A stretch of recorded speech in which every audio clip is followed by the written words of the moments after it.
नमस्कार दर्शकों, चुनाव के परिणाम सामने आ चुके हैं जिसमें एनडीए को 293, इंडिया गठबंधन को 232 और अन्य को 18 सीटों तक प्राप्त हुई है।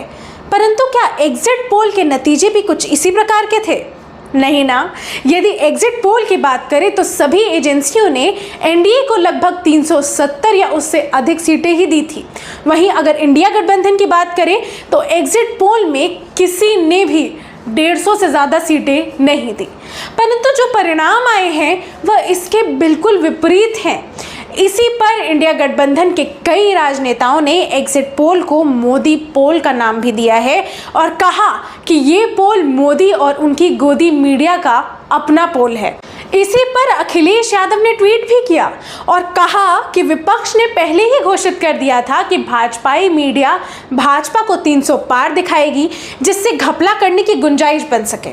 उन्होंने यह भी कहा कि आज का ये बीजेपी एग्जिट पोल कई महीने पहले ही तैयार कर लिया गया था और बस चैनलों ने बताया आज है। ऐसी कई और बातें उन्होंने अपने ट्वीट पर लिखी और एग्जिट पोल को झूठा बताया। इसी पर राहुल गांधी का भी एक वीडियो रिलीज हुआ जिसमें मीडिया के सामने उन्होंने एग्जिट पोल को नकार दिया और कहा कि उनकी विजय होगी और 295 सीटें उनकी आने वाली है, सिद्धू मूसेवाले के गाने का एग्जाम्पल देते हुए। इसका नाम एग्जिट पोल नहीं है, इसका नाम मोदी मीडिया पोल है। ये मोदी जी का पोल है, फैंटेसी पोल है उनका। सर कितनी सीटें आ रही हैं आपके हिसाब से? सिद्धू मूसेवाला का सॉन्ग सुना आपने?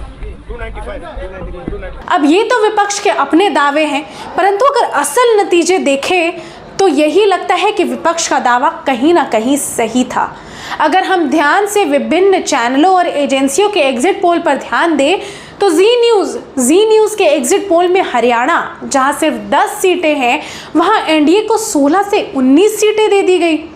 यदि हम इंडिया टुडे ग्रुप के सर्वे की बात करें तो एलजेपी, जो एनडीए के साथ है, चिराग पासवान की बिहार में पार्टी है, जो केवल 5 सीटों पर लड़ रही थी, उसे 4 से 6 सीटें एग्जिट पोल में दे दी गई। अब वहीं अगर हम न्यूज़ नेशन के सर्वे की बात करें तो सीपीआईएम, जो झारखंड में केवल 1 सीट पर लड़ रही थी, उसे 2 से 3 सीटें दे दी गई। वहीं एक बार और अगर हम जी न्यूज़ के सर्वे की बात करें तो हिमाचल प्रदेश में जहां सिर्फ 4 लोकसभा सीटें हैं, वहां एनडीए को 6 से 8 सीटें दे दी गई। आखिर ये एक्स्ट्रा सीटें आई कहां से? अब यदि ये मिस्टेक किसी एक चैनल से हुई होती तो मान सकते थे, परंतु हर एग्जिट पोल के गलत नतीजे और इस तरीके की मिस्टेक ये क्या दर्शाती है? एक समय था जब एग्जिट पोल के नतीजे आते थे तो लोग उसके तौर पर ही रिजल्ट तय कर लेते थे, क्योंकि ज़्यादा से ज़्यादा 10-15 सीटों का फर्क होता था। परंतु इस बार का एग्जिट पोल देखकर यह साफ है कि सरकार को खुश करने की कोशिश की गई। तो ये एग्जिट पोल का घोटाला था जो हम आपके सामने लाए। पर इस पर आपका क्या कहना है ये हमें कमेंट करके ज़रूर बताएं और बने रहिए द पिलर के साथ।